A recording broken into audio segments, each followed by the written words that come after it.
Cinema ప్రపంచంలోనూ రాజకీయాల్లోనూ ఒకేసారి సంచలనం సృష్టిస్తున్న పేరు విజయ్. ఒకప్పుడు స్టార్ హీరోగా కోట్లాది మంది అభిమానులను అలరించిన విజయ్ ఇప్పుడు తమిళనాడు ముఖ్యమంత్రిగా కొత్త బాధ్యతలు నిర్వర్తిస్తున్నారు.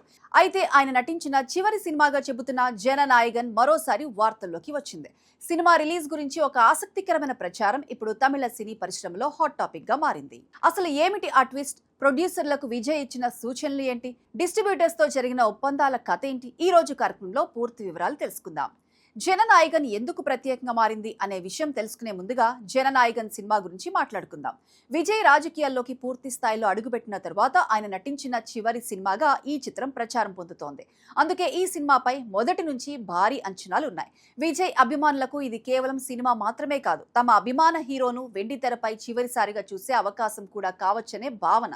అందుకే సినిమా ప్రకటన వచ్చిన నాటి నుంచి ప్రతి అప్డేట్ సోషల్ మీడియాలో వైరల్ అవుతోంది. అలాంటి మూవీ రిలీజ్ ఎందుకు ఆలస్యమైంది అని అనుకుంటే నిజానికి జననాయగన్ సినిమా ఈ ఏడాది సంక్రాంతి సందర్భంగా విడుదల కావాల్సి ఉంది. కానీ కొన్ని కారణాల వల్ల రిలీజ్ పదే వాయిదా పడింది. సాంకేతిక అంశాల, సెన్సార్ ప్రక్రియల లేదా ఇతర వ్యాపార కారణాల అనే విషయాలపై వివిధ రకాల ప్రచారాలు జరిగినప్పటికీ అధికారికంగా స్పష్టమైన వివరాలు మాత్రం బయటకు రాలేదు. దీంతో అభిమానుల్లో కొంత నిరాశ కనిపించింది.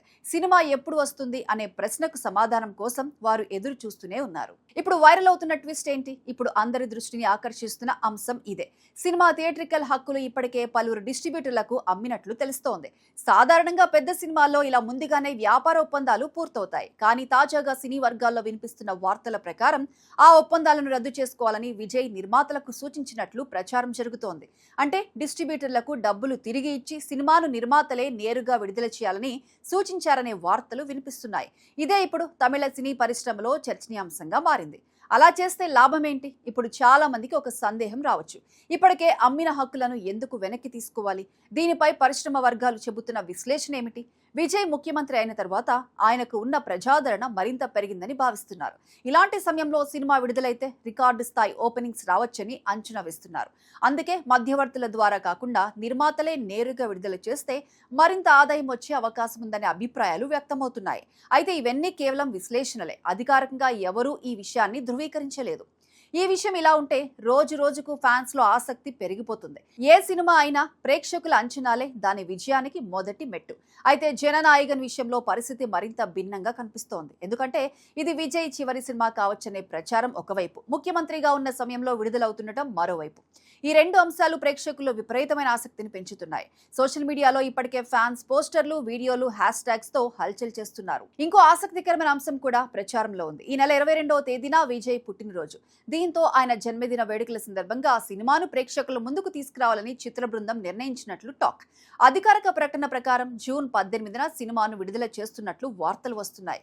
దీంతో అభిమానుల ఆనందానికి అవధులు లేకుండా పోయాయి. వాస్తవంగా ఆలోచిస్తే ఇక్కడ ఒక విషయం తప్పకుండా గుర్తుంచుకోవాలి. ప్రస్తుతం సోషల్ మీడియాలో కొన్ని మీడియా కథనాల్లో వినిపిస్తున్న విజయ్ డీల్ క్యాన్సిల్ చేయమన్నారు అనే వార్తకు అధికారిక ధృవీకరణ ఇంకా వెలువడలేదు. నిర్మాణ సంస్థ నుంచి గానీ, విజయ్ టీం నుంచి గానీ ఈ అంశంపై స్పష్టమైన ప్రకటన రావాల్సి ఉంది. అందువల్ల దీనిని ప్రస్తుతం ఒక ప్రచారంగా మాత్రమే చూడాలి. అధికారిక సమాచారం వచ్చిన తర్వాతే పూర్తి స్పష్టత వస్తుంది. విజయ్ నటించిన జననాయగన్ సినిమా విడుదలకు ముందే భారీ చర్చకు దారితీసింది.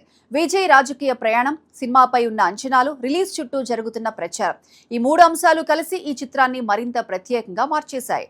డిస్ట్రిబ్యూషన్ డీల్ విషయంలో వస్తున్న వార్తలు నిజమా లేదా కేవలం ఊహాగానాలేనా అనే విషయం త్వరలో తేలిపోనుంది.